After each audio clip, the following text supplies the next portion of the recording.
இலங்கையிலுள்ள ஈரானிய கப்பல் தொடர்பில் வெளியான தகவல். பல வாரங்களாக கொழும்பு துறைமுகத்திற்கு வெளியே தரித்து நின்ற ஈரானிய விநியோக கப்பலான IRIS புஷேர் தனியார் நிறுவனம் ஒன்றின் இழுவை படகு மூலம் திருகோணமலைக்கு கொண்டு செல்லப்பட்டது. கடந்த செவ்வாய்க்கிழமை காலை ஈரானிய கப்பல் திருகோணமலை துறைமுகத்திற்கு கொண்டு செல்லப்பட்டுள்ளது. கப்பலில் தற்போதும் உள்ள ஈரானிய மாலுமிகள்.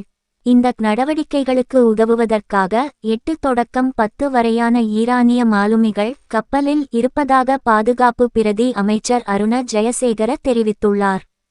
அதேவேளை இந்த கப்பலில் இருந்த மற்றும் மூழ்கடிக்கப்பட்ட கப்பலில் இருந்து மீட்கப்பட்ட மொத்தம் 236 ஈரானிய மாலுமிகள் நேற்று முன்தினம் இரவு ஈரானுக்கு விமானம் மூலம் அனுப்பி வைக்கப்பட்டமை குறிப்பிடத்தக்கது. வளைகுடா செல்லும் கப்பல்களுக்கு ஹோர்முஸ் நீரிணை வழியாக சுதந்திர பயணம். ஓமானின் திட்டம்.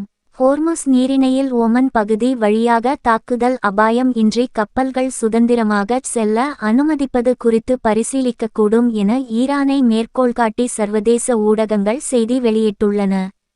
மீண்டும் மோதல் ஏற்படுவதை தடுக்கும் வகையில் ஒரு உடன்பாடு எட்டப்பட்டால் அமெரிக்காவுடனான பேச்சுவார்த்தைகளில் ஈரான் முன்வைத்துள்ள முன்மொழிவுகளின் ஒரு பகுதியாக இது இடம்பெறும் என தெரிவிக்கப்படுகிறது.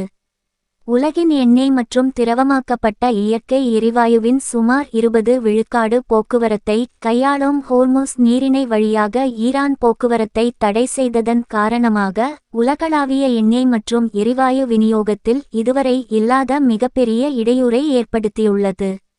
2 வார கால போர். கடந்த பிப்ரவரி 28 அன்று போர் தொடங்கியதிலிருந்து நூற்றுக்கணக்கான எண்ணெய் கப்பல்களும் பிற கப்பல்களும் 20,000 மாலுமிகளும் வளைகுடாவிற்குள் சிக்கியுள்ளனர்.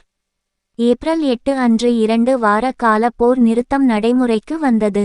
மேலும் போர் முடிவுக்கு வரும் நிலையில் இருப்பதாக அமெரிக்க அதிபர் டொனால்ட் ட்ரம்ப் அண்மையில் கூறினார்.